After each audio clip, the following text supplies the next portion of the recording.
We are here with the PJ Morton with Foxy 107, 104.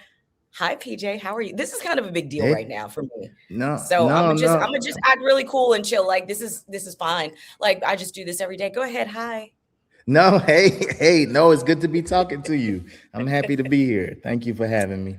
I am so excited to find out that you are coming to Raleigh, North Carolina, and it's soon. It's August 14th for your That's right. Saturday night, Sunday morning tour. It's going to be at the Martin Marietta Center for the Performing Arts, and those tickets are available on Ticketmaster. So tell us the concept behind the name of the tour.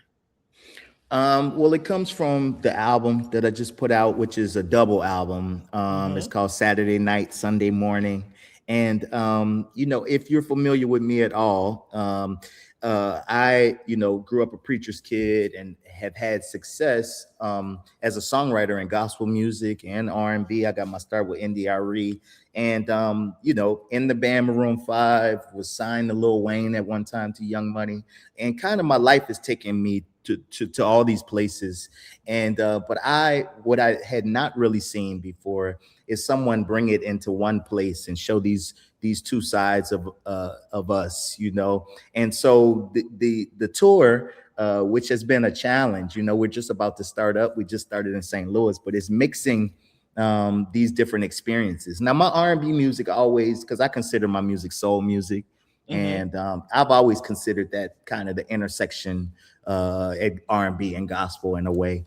So it's always had that feeling, but not explicitly like this. And so it's just an experience, man. A range of emotions, a range of vibes, and I'm excited. I'm excited to bring it to everybody. So you kind of are really great at this music thing, 6 Thank you. Grammys, 22 nominations, all of the Wow. things. What is your process? How do you do this? How do you create this incredible music that we just play over and over and over again? How does it work? Does it come in the car? Does it come when you're in the shower? Does it just Listen, it can come in any point. I am a guy that's always ready with my voice notes for sure, yeah. because a random idea can come in the middle of anything, and it's literally happened. I got proof. I got some voice notes where you hear a whole concert going on behind me, and I'm like, I just got an idea. You hear the crowd in the background. But yeah, for me, it's really about catching those genuine moments. They're so rare. It's like, a shooting star. And I think these ideas come through us. It's not like just us. And so, Right. Michael Jackson used to say he didn't want to go to sleep because Prince was going, God was That's going to get the right. ideas to God was Prince. gonna give it He like, away. I gotta Prince would stay, I have gotta it. stay up and ready for this. And no, so I just try to, I think the thing I do the most is just try to remain open. You know what I'm saying? Uh-huh. Try to just to receive whatever is happening, not limit myself. I think that's why it's allowed me to go into so many places, to so many genres, and still kind of remain myself, is because I just try to be open, and just make great things. I try to make great art, and so yeah, that's how it happens for me. Where does New Orleans work itself into all of that?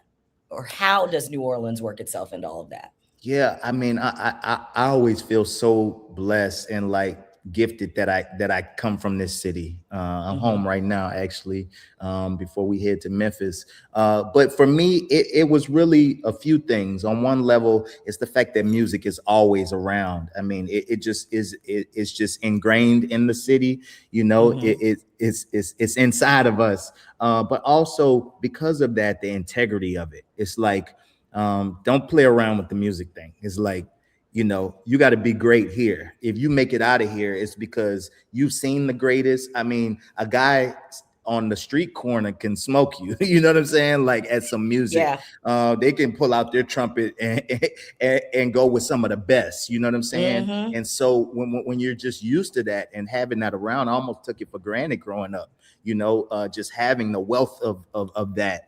But for me, it's not necessarily because people, when they talk about New Orleans, they think about a specific type of music sometimes. And I think I went left of center on that. I didn't necessarily make New Orleans music, New Orleans R&B, but I took that integrity with me, of the instrumentation of the musicality. I didn't play with the music thing. I really took it seriously, and I owe that to my city for sure. Just understanding the music and really knowing what it is and knowing what its impact can be. And also, lastly, I think just marching to the beat of our own drum. New Orleans, we don't really care what else is going on. We'll make some bounce music. You know what I'm saying? Well, I mean, Yes. we created jazz music. Like I think we have the ability to just tune everybody out and just vibe on our own thing. And I think that's something that I've done and been comfortable doing, and I owe that to the city as well. Do you feel like you have two or more different musical identities? Because I look at you, let's look at a Whitney Houston, okay? So Whitney Mm-hmm. did the music that Whitney did. And Whitney was known for this type of music, or if you listen to a Luther, or if you even listen to a Celine Dion. But it's almost like I feel like you're two different people. It's like you've got your stuff over here, but then Yeah. when you put on your Maroon 5 hat, do you feel like it's a different music identity? How does that work in your brain? Yeah, oh, I think it's me. I mean, the thread is me, but no, I Mhm, mean, I'm playing a totally different role in Maroon Five. I'm not mhm. writing the songs. I'm not producing the songs. I'm the keyboard player in that band, and so I bring my sauce there. I mean, it Yeah. actually was a relief for me because when I'm doing my solo stuff, it's all on my shoulders. It's what are you saying, PJ? What are you writing? What are you producing? What's the tour going to be? And I Mhm. and I'm in control on all for all of it. So it gives me a break from each, at that time. Yeah. But for me, my contribution to Maroon 5 is to be the keyboard player. And I'm totally comfortable just being that. So you'll hear my feeling on the keys, but not necessarily in the writing or the production. Mm. And so it allows me to, be different. But even as a producer, I've produced songs that people don't know. I won a BT award for a Young Money album that we did, but like it was a song with Lil Wayne and other rappers and so my production sounds totally different in that too. And it's not something where you can say, oh, that's PJ right there. Mm. But like people like Quincy Jones were my inspirations, who could produce for Frank Sinatra and arrange for Frank Sinatra, but then go to Michael Jackson, Yeah. and all of these different things. And so I think music, and when we talk about God being the ultimate creator, I think we only put limits on ourselves. Mm. But it was never designed to be that. The business wanted to give you genres so they could sell it to you, but that was never meant for the Absolutely. artist. That was never meant for the creative.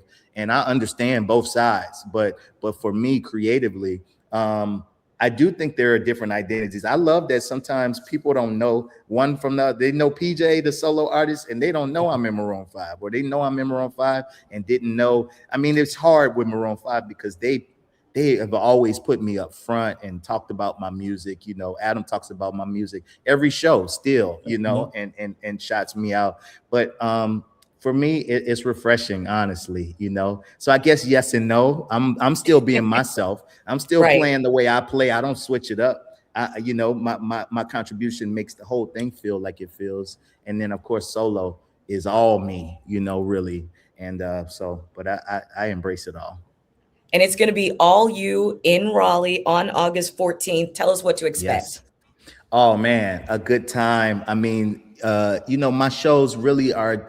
It's really community. Mhm. It's really like a warm hug, man. It's like, it's gonna be dancing. It's gonna be some crying, maybe. It's gonna be some laughing. You know what I mean? Singing along. I mean, my audiences, they sing along, man. It's a thing, and so it's gonna be a lot of energy and like I said, a full experience. I mean, I'm gonna take you through the range of emotions, and I just can't wait. Raleigh's always a good time, and so I know it's gonna be no different this time.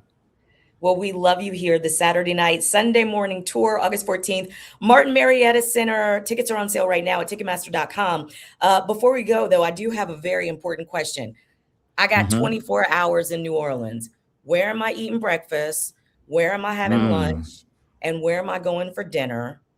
okay. And I'm gonna need some char grilled oysters in there somewhere. So what are Okay. your food suggestions? So I don't eat oysters. I don't eat Okay. oysters. I'm one of the few New Orleanians who don't. But I think some Oh, char grill you can get some good ones at Neo's is what I yeah. hear. Okay. All right. And Dragos. I And I know Dragos, that those yes. are the ones. Those are the ones. If you're gonna get some breakfast, let's go to Lil Dizzy's. Let's go to Lil Okay. Dizzy's. Okay. You know what I'm Okay. saying? Buffet could give you like a good New Orleans, you know what I'm saying? Simple breakfast. Oh, a New Orleans And buffet breakfast. Okay, Yeah, I'm yeah, I'm with that. for Okay. sure.